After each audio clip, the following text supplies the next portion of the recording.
வணக்கம் நேர்களே. இன்னைக்கு நம்முடைய நிகழ்ச்சியில எந்த மாதிரியான அமானுஷ்யங்கள் உங்களுக்காக காத்துட்டு இருக்குன்னா, பேய்கள் உலவும் புளிய மரம்.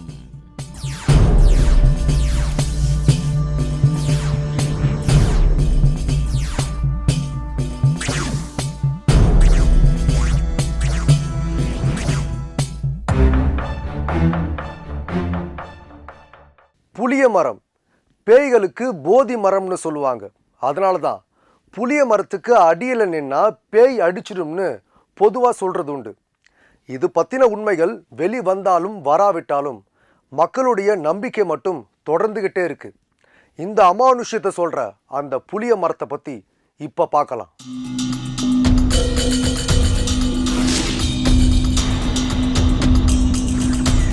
திண்டுக்கல் மாவட்டத்தில் இருக்கிற ஐயம்பாளையம் அப்படிங்கிற ஊர்ல ஒரு புளிய மரம் இருக்கு.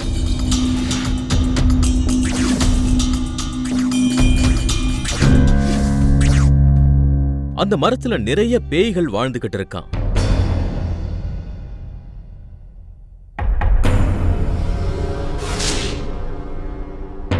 அந்த பேய்கள் அடிக்கடி அங்க போறவங்களை எல்லாம் பக்கத்துல வர வச்சு பயமுறுத்தி பாதிப்புகளை உண்டு பண்ணிக்கிட்டு இருக்கிறதா எங்களுக்கு செய்தி கிடைச்சது.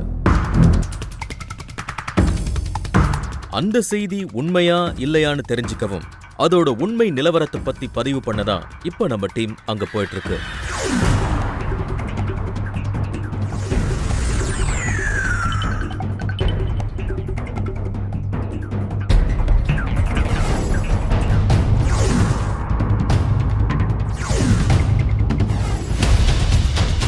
அந்த ஊருக்கு நாங்க போன போது அந்த புளிய மரத்தை பத்தி விசாரிச்சோம். நாங்க கேள்விப்பட்ட செய்தி உண்மைனும் இங்க பலரும் பல விதங்கள்ல பாதிக்கப்பட்டு இருக்கிறதாகவும் எங்களுக்கு சொன்னாங்க.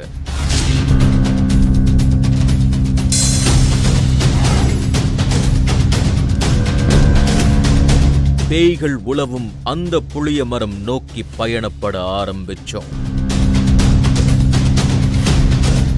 இதுதான் நாம தேடி வந்த அமானுஷ்யங்கள் நிறைஞ்ச புளிய மரம்.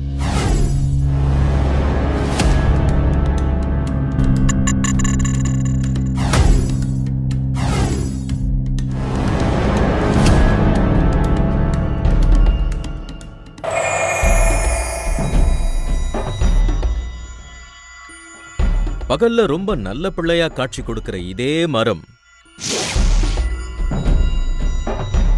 இருட்ட துவங்கினதும் தன்னுடைய ஆட்டத்தை ஆரம்பிக்கும்னு இங்க இருக்கிற மக்கள் எங்க கிட்ட சொன்னாங்க.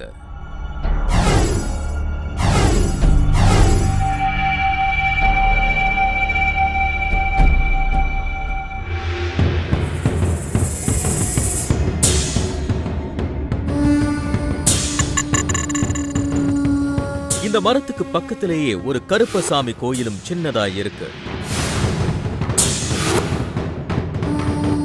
எல்லை சாமியா அவர் நின்னுகிட்டு இருக்காரு.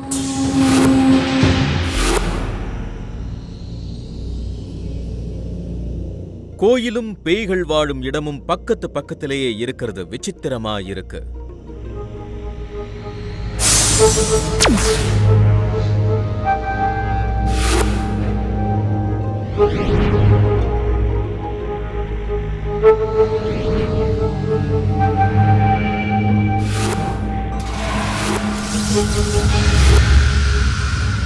மக்களை காக்கிற எல்லைச்சாமியா இந்த கருப்பு சாமி இருக்கிற நிலையிலையும் இங்க துர்மரணங்கள் நடக்கிற முரண்பாடுதான் இங்க நமக்கு வியப்ப கொடுக்குது.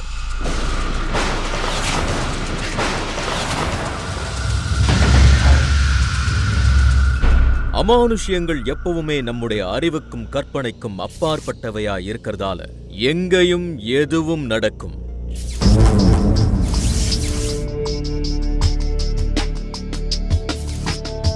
அதனால இங்க பக்கத்துல சாமியும் பேயும் இருந்தாலும் ஒன்னும் சொல்றதுக்கு இல்லைன்னு சொல்றாங்க.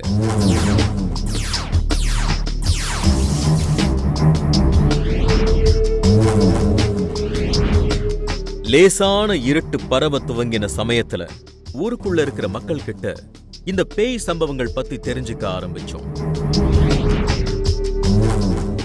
இங்கே வந்து நைட்டில் வந்து தண்ணி கட்டிகிட்டு இருக்கும்போதெல்லாம் வந்து இந்த மரத்தில் இருந்து வெள்ளையாக பெருசாக இந்த மரத்தில் இருந்து அந்த மரத்துக்கு வந்து ஆவிகள் தாண்டதெல்லாம் உருவமாக, அதாவது ஒயிட் கலரில் பெருசாக பிரம்மாண்டமாக அப்படியே மரம் அப்படியே சலசலன்னு ஆடி அந்த பக்கம் போகிறதெல்லாம் நாங்கள் கண் கூட பார்த்துருக்கோம். 2 பெண்கள் அங்க புளிய மரத்துக்கு அடியில நடக்கிற சம்பவங்களை பத்தி பேசிக்கிட்டு இருந்தாங்க. அவங்க கிட்ட போய் நாங்க பேசினோம். நைட் 1 மணிக்கு மேலே 1 மணி 12 மணிக்கு மேலே ஆயிடுச்சுனாக்கா அந்த ஒரு புளிய மரம் பார்த்தீங்களா அப்படியே 2 மணிக்கு தீ பிடிச்சி மேலே எரியற மாதிரி இருக்குங்க. அப்படியே எரிஞ்சு ஒரு 10 நிமிஷத்துல செகண்டுக்குள்ளே அப்படியே வந்துருங்க. அதில்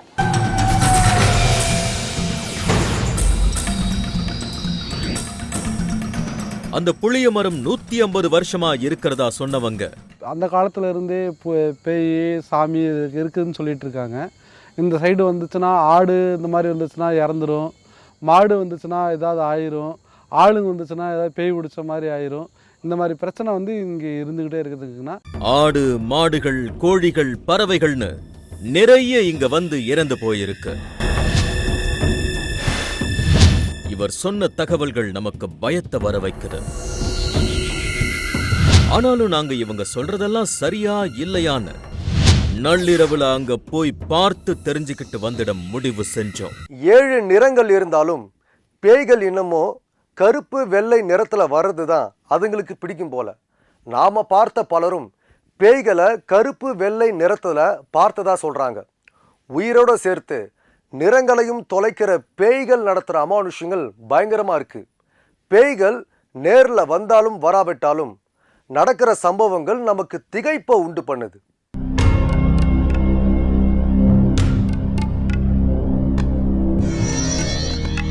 இந்த மாதிரி புது இடங்கள்ல விவரம் தெரியாம தனியா போக முடியாது. அது ஏதாவது ஆபத்துல கூட முடியலாம். அதனால இந்த ஊரை சேர்ந்த ஒருத்தரை சந்திச்சு உதவி கேட்டோம். அவரும் எங்க கூட வந்து உதவி பண்றதா சொன்னாரு. ஆளுக்கு ஒரு தீப்பந்தத்தை கொளுத்திக்கிட்டு நடக்க ஆரம்பிச்சோம்.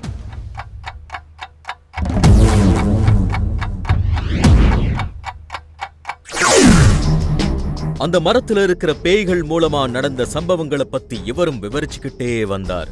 பௌர்ணமி அமாவாசை சரிங்க இந்த மாதிரி டயத்துலலாம் இந்த மாதிரி இந்த பந்தம் முடிச்சுக்கிட்டா இந்த பாதைக்கு வர முடியும். சரிங்க மற்ற இடத்துல வர முடியாது. அந்த மரத்துக்கிட்ட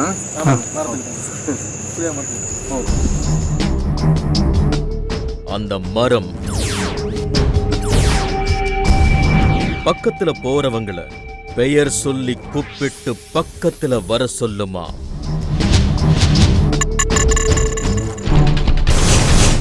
பிறகு வந்து உடனே சாகும்படி அழைப்பு விடுத்து அவங்கள சாவுக்கு தூண்டி மரணமடைய செய்யறதா சொன்னார்.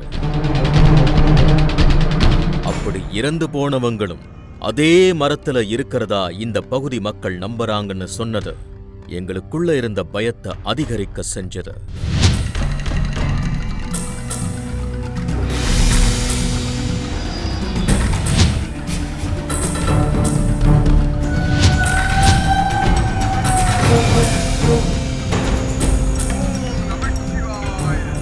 அந்த மரத்துக்கிட்ட போகும்போது எங்களுக்கு அங்க இன்னொரு ஷாக்கிங்கான காட்சி காத்துக்கிட்டு இருந்தது.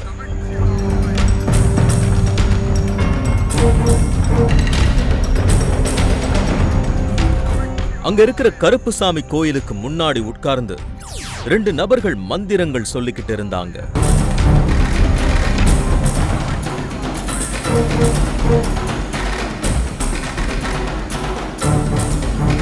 இந்த கருப்புசாமி கோயிலோட பூசாரிகள் இவங்க தான். இந்த நள்ளிரவு நேரத்துல யாரும் வரமாட்டாங்கன்னு நினைச்சு இவங்க இங்க பூஜை செஞ்சுக்கிட்டு இருந்திருக்காங்க. எதுக்கு இங்க வந்தீங்க? என்னப்பா என்ன இங்கெல்லாம் வரக்கூடாதுங்க, உங்களுக்கு தெரியாதா? இதெல்லாம் கேமரா வந்து எது கேமரா ஆஃப் பண்ணுங்க, கேமரா ஆஃப் பண்ணுங்க தம்பி. ஏன் அப்படி பண்ணிட்டீங்க? பூஜை வந்து கெடுத்து விட்டீங்களேயா? இனிமேல் மறுபடியும் நாங்கள் பூஜை வச்சு அந்த செய்வனை செஞ்சதுக்கான காரியத்தை மறுபடியும் செய்யணும். ஏன் அப்படி பண்ணுறீங்க? இந்த ஆபத்தான இடத்துல வந்து ஏன் தொந்தரவு செய்றீங்கன்னு எங்க கிட்ட கோபத்தோட பேசினவங்க கோபம் குறையாம அங்கிருந்து கிளம்பி போனாங்க. இந்த பூஜை நாங்க எதிர்பாராத ஒண்ணு. அவங்க போன பிறகு நாங்க அங்கேயே காத்துக்கிட்டு இருந்தோம். காலையில ஒரு பெண்மணி சொன்னது போல இந்த புளிய மரத்துல தீப்பிடிச்சு எரியிற மாதிரி எதுவும் தெரியுதான்னு கவனிச்சுக்கிட்டே இருந்தோம். அப்படி எதுவும் எரியிற மாதிரி தெரியல. மரம் அசையாம நின்னுக்கிட்டே இருந்தது. பேய்கள் இருக்கிற எந்தவித அடையாளமும் இல்லை.